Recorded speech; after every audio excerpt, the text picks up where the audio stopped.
Hello friends, so let's start the sound produced by humans कि humans जो होते हैं वो कैसे साउंड को प्रोड्यूस करते हैं, कैसे हम बोल पाते हैं। When you put your hand firmly on your throat and sing O, you can feel the vibration in the throat. जैसे आप गले में फ्रंट में नेक पे अपने हाथ रखते हो और बोलते हो ना, तो आपको कुछ वाइब्रेशंस फील होती हैं थ्रोट पे। व्हेन यू सिंग लो और high, you can feel the difference in vibrations in your throat. तो अगर आप लो वॉइस में बोलते हो या हाई वॉइस में बोलते हो तो वाइब्रेशंस में भी डिफरेंस आते हैं जो आप थ्रोट पे हाथ रख के फील कर पाते हो। You have a voice box in the throat region. तो आपके थ्रोट रीजन में क्या होता है, एक वॉइस बॉक्स होता है। The sound is produced by the voice box और द लेरिंग्स, और उस वॉइस बॉक्स को लेरिंग्स भी बोलते हैं जिससे साउंड का प्रोडक्शन होता है। It is at the upper end of the wind pipe. Wind pipe क्या है, इसोफेगस। इसोफेगस की जो ऊपर वाली पाइप होती है उसको हम बोल देते हैं, sorry, wind pipe is a जो लंग्स में जाते हैं, विंड पाइप हो गया है ना। So it is the upper end of the windpipe, तो ये विंड पाइप का अपर एंड है। Two ligaments call the vocal cords, और ये जो विंड पाइप है इसके साइड में ये दो क्या होते हैं, वोकल कोड्स प्रेजेंट होते हैं। Are stretched across the voice box, तो ये वॉइस बॉक्स के दोनों तरफ के है ना स्ट्रेच्ड होते हैं across the voice box or the larynx in such a way that it leaves a narrow slit between them for the passage of air। इस तरीके से होते ताकि उनके बीच में एक स्पेस हो जहाँ से एयर जो है वो पास हो पाए। ठीक है। Now when the lungs force air through the slit, जैसे ही जो एयर है वो थ्रोट के थ्रू पास होती है तो क्या होता है, द वोकल कॉर्ड्स वाइब्रेट। तो ये जो वोकल कॉर्ड्स होती हैं इसमें ये वाइब्रेट करती हैं, resulting in the production of sound, जिससे साउंड का प्रोडक्शन होता है। मतलब जैसे ही एयर यहाँ जाएगी तो इनमें वाइब्रेशन होगा।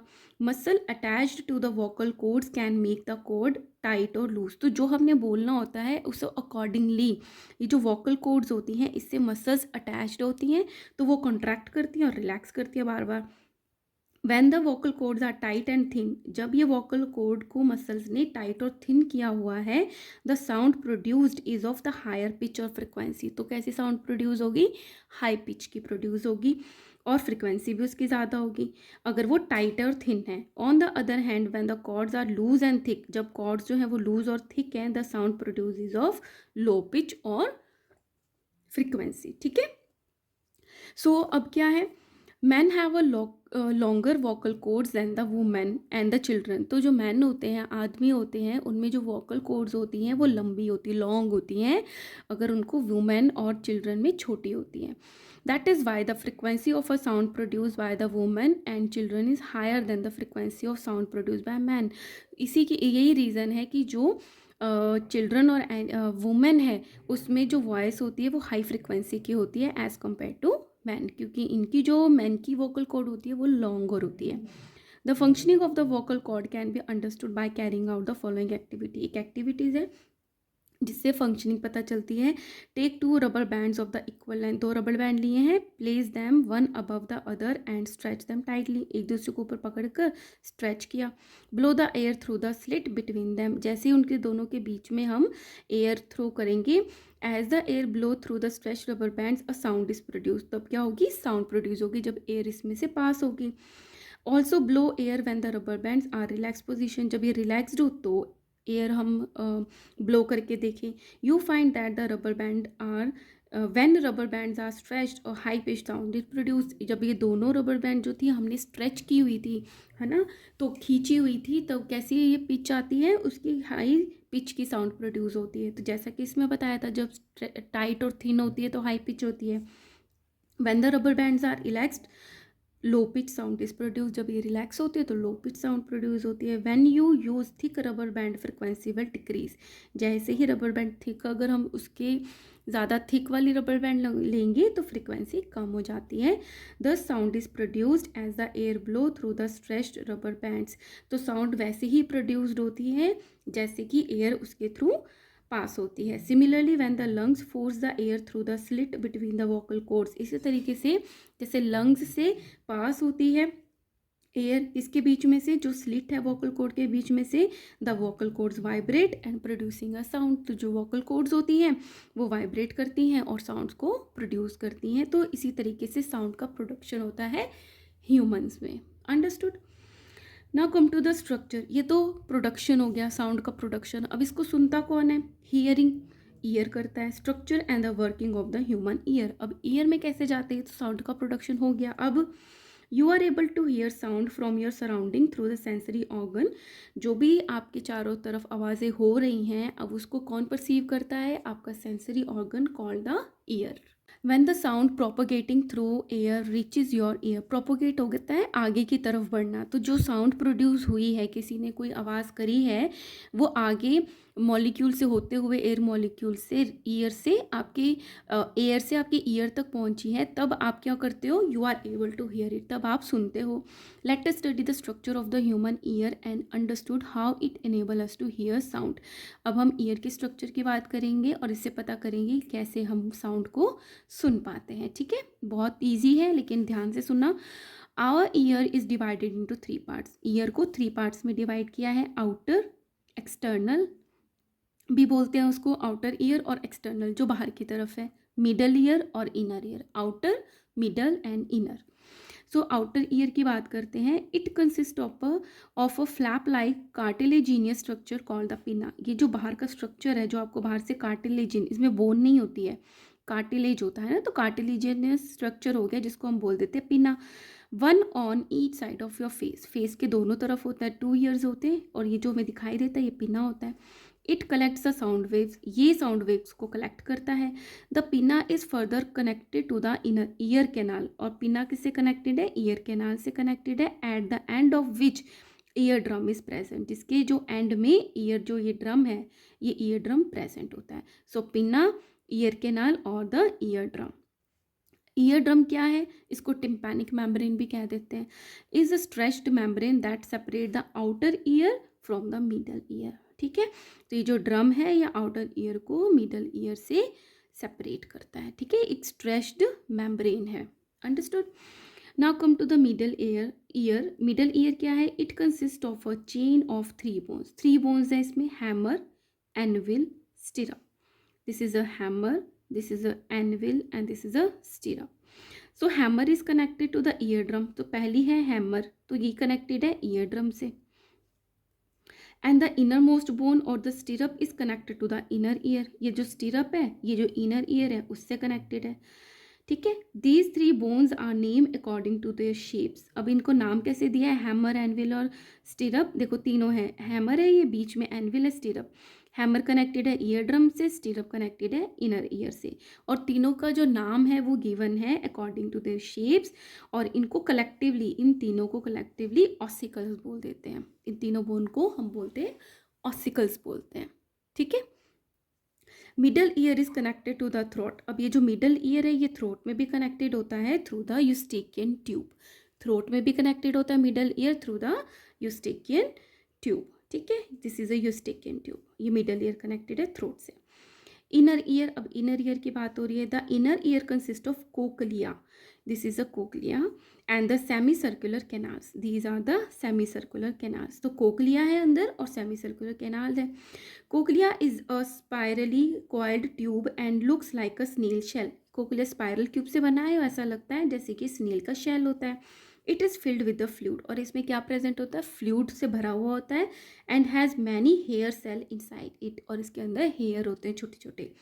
The receptors send impulses through the sensory neuron to the auditory nerve. अब जो साउंड आया तो यहाँ पे रिसेप्टर्स प्रेजेंट होते हैं, रिसेप्टर जो रिसीव करते हैं। ठीक है, फिर वो क्या करते हैं?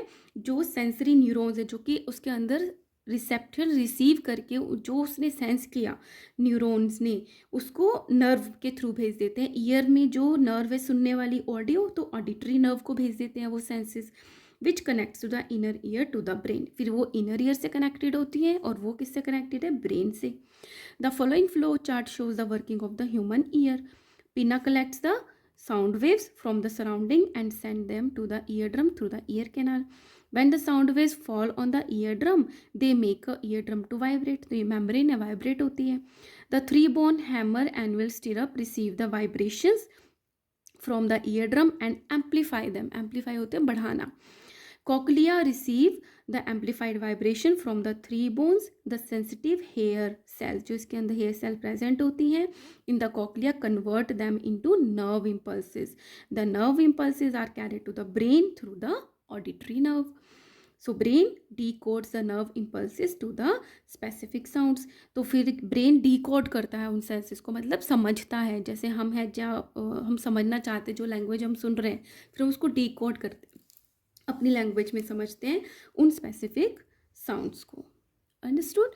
So this is about the sound produced by the human and the structure and the working of human ear. ठीक है. अब बात आती है Audible and inaudible sounds. Audible होती हैं जिनको हम सुन सकते हैं, इनऑडिबल जो हमें सुनाई नहीं देती. So audible sounds and the inaudible sounds. You have learn that a vibrating object producing sound. अब हमने पढ़ लिया कौन से ऑब्जेक्ट्स जो हैं वो साउंड को प्रोड्यूस करते हैं, जो कि वाइब्रेट होते हैं. But when you vibrate your hand forward and the backward you do not here and sound. जब अपने हाथ को आगे पीछे मूव करते हो तब तो कोई साउंड नहीं आती. Why? The reason is that the frequency is less than the 20 hertz. हमने पढ़ा था फ्रिक्वेंसी की यूनिट होती है हर्ट्स. तो क्योंकि उसकी जो फ्रिक्वेंसी है वो 20 हर्ट्स से कम है, जो कि ह्यूमन ईयर नहीं सुन सकता, is not audible to the human ear. Our ear do not respond to the sounds हैवी फ्रिक्वेंसी लेस देन 20 हर्ट्स. तो हमारी जो ईयर है, ह्यूमन के जो ईयर है, 20 हर्ट्स से कम फ्रिक्वेंसी की जो भी ऑब्जेक्ट्स वाइब्रेट करते हैं उनको नहीं सुन पाते. Also frequency higher than 20,000 hertz. 20 से कम नहीं, 20,000 हर्ट्स से ज़्यादा को नहीं सुन पाते. Can not be heard by the human beings. The sound whose frequency lies between 20 hertz to the 20,000 hertz, वो वाली साउंड जो कि 20 हर्ट्स से 20,000 हर्ट्स के बीच में है, which we are able to hear is called the audible sounds. इनके बीच की जो फ्रिक्वेंसी है जो हम सुन पाते हैं उनको कहते हैं Audible sound. So the Audible range of human ear is, तो ह्यूमन ईयर का ऑडिबल रेंज क्या हो गया? 20 to 20,000 हर्ट्स फ्रिक्वेंसी हो गई. द साउंड्स इनऑडिबल, अब जो नहीं सुन पाते human, having the frequency less than 20 hertz are known as the infrasonic. मतलब इंफ्रा होती है कम, तो जिनकी फ्रिक्वेंसी 20 हर्ट्स से कम है उसको इंफ्रासोनिक बोल देते हैं. The rhinoceros communicate with each other by using infrasonic sounds of frequency low than the 5 hertz. 5 hertz से भी कम फ्रिक्वेंसी की साउंड्स प्रोड्यूस करके जो राइनोसेरस है वो आपस में कम्युनिकेट कर पाते हैं ना. तो हमें अपनी बुक से कितना कुछ सीखने को मिलता है अगर आप इंटरेस्ट से सीखना चाहो. Animals like the whales and the elephants also produce infrasonic sounds. इसी तरीके से जो वेल्स और एलिफेंट्स होते हैं वो भी इंफ्रासोनिक साउंड्स को प्रोड्यूस करते हैं. A low frequency infrasonic sounds are produce before the main shock waves during the earthquake. क्या होता है जब अर्थक्वेक आने वाला होता है, भूकंप आने वाला होता है, मेन शॉक की वेव्स आने होती हैं, उससे पहले इंफ्रासोनिक जो साउंड्स है वो लो फ्रिक्वेंसी की प्रोड्यूस होती हैं. This sound when heard by animals, क्योंकि हमें तो सुनाई नहीं देती इंफ्रासोनिक, लेकिन जो एनिमल्स है उसको सुन पाते हैं. मेक्स देम अलर्ट, जिससे वो अलर्ट हो जाते हैं. And they show the abnormal behaviour, वो नॉर्मल से थोड़ा डिफरेंट बिहेव करने लग जाते हैं. The sounds inaudible to humans having frequency more than 20,000 hertz are known as the ultrasonic sounds. अगर जो साउंड्स हैं और ह्यूमंस को सुनाई नहीं देती जो कि 20,000 हर्ट्ज से ज़्यादा है उसको बोलते हैं सुप्रा अल्ट्रासोनिक साउंड. जो कम है इंफ्रासोनिक और जो ज़्यादा है वो अल्ट्रासोनिक साउंड्स हो गई. You can not hear ultrasonic sounds too. हम ना इंफ्रा सुन पाते हैं ना अल्ट्रा सुन पाते हैं. So animal likes the dolphin, bats and the porpoises produced ultrasonic sounds. ये वाले सारे जो एनिमल्स हैं वो अल्ट्रासोनिक साउंड्स को प्रोड्यूस करते हैं. Bat uses to locate the object in the dark and the dolphin use it to find their way in the oceans. Bats को तो दिखाई नहीं देता तो वो अपनी लोकेशन को ऑब्जेक्ट से दूर रहने के लिए डार्क में ये अल्ट्रासोनिक को यूज़ करते हैं, और जो डॉल्फिन है वो ओशन में अपने रास्ते के लिए अल्ट्रासोनिक साउंड्स को प्रोड्यूस करते हैं. The dogs can hear up to 40,000 hertz. कितनी ज़्यादा फ्रिक्वेंसी के साउंड सुन पाता है. There are special whistles known as the Galton's whistle that can produce sound of the frequency more than 20,000 hertz. तो एक स्पेशल विसल आती है जिसको बोलते हैं गैल्टन विसल, जो ऐसी साउंड प्रोड्यूस करता है जो कि 20,000 हर्ट्स से ज़्यादा होती है. The owners of the dog can use this whistle to give signal to their dog. तो वो जो ऑनर्स हैं वो उसको यूज़ करते हैं ताकि जो डॉग है या उसको कोई सिग्नल देना है जो दूर है ना, क्योंकि वो ह्यूमन को तो सुनाई नहीं देगी, लेकिन वो डॉग्स के लिए यूज़ करते हैं। ठीक है, so let's do some MCQs। A pitch of a sound depend upon the dash of vibration. किसके वाइब्रेशन पे pitch of the sound produce कर डिपेंड करती है? एम्पलीट्यूड पे, टाइम पीरियड पे, फ्रिक्वेंसी और लाउडनेस पे।